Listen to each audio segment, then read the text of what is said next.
आप सभी को मेरा नमस्कार। हमारी कहानी का शीर्षक है एक दूजे के लिए। उत्तर है दिलीप तनवर।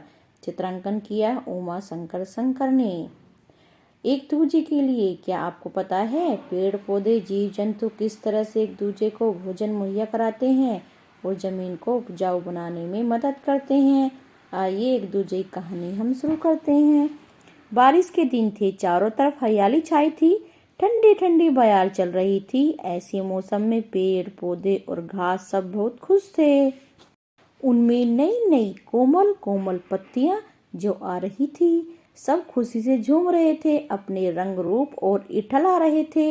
हवा के झोंकों के साथ हिलोरे खाते हुए कभी एक दूसरे से लिपटते तो कभी दूर होते। चारों ओर खुशियों का आलम था।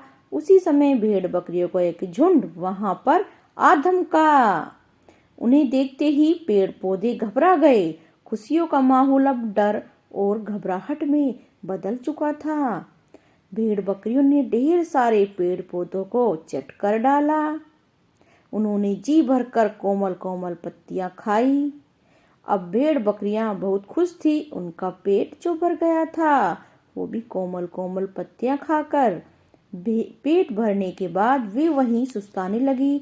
जल्दी ही उनकी आंखें लग गई। अचानक भेड़िए ने गुर्राने की आवाज आने लगी, जिस सुनकर वे जाग उठी। देखा कि भूखा भेड़िया एक झुंड वहां था, जिसने चारों ओर से उन्हें घेर लिया था। वे घबरा गई, जान बचाने के लिए उधर उधर भागने लगी। भेड़िया भी उनके पीछे भाग रहा था। चारों ओर भागम भाग मच गई। भेड़िए ने कुछ बकरियों का शिकार कर लिया। अब भेड़िया बहुत खुश था।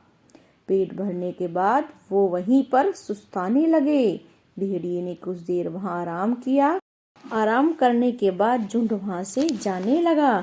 झुंड में एक भेड़िया बूढ़ा व बीमार था। उसने झुंड के साथ जाने की कोशिश की, पर वह ना जा सका और वहीं पर लेट गया। बूढ़ा भेड़िया कई दिनों तक भूखा रहा। उसे न तो शिकार मिला, न ही पानी। वह वहीं पर मर गया। उसका शरीर सड़ने लगा, शरीर में कीड़े पड़ गए। वे उसका सड़ा गला मांस खाने लगे। कीड़ों ने उसका सारा मांस चट कर डाला। अब वहां बचा था तो सिर्फ हड्डियों का ढांचा। ढांचे के बीच बनी उपजाऊ मिट्टी। कुछ समय बाद बारिश हुई। उपजाऊ मिट्टी के बीच से पत्तियां फूटने लगी।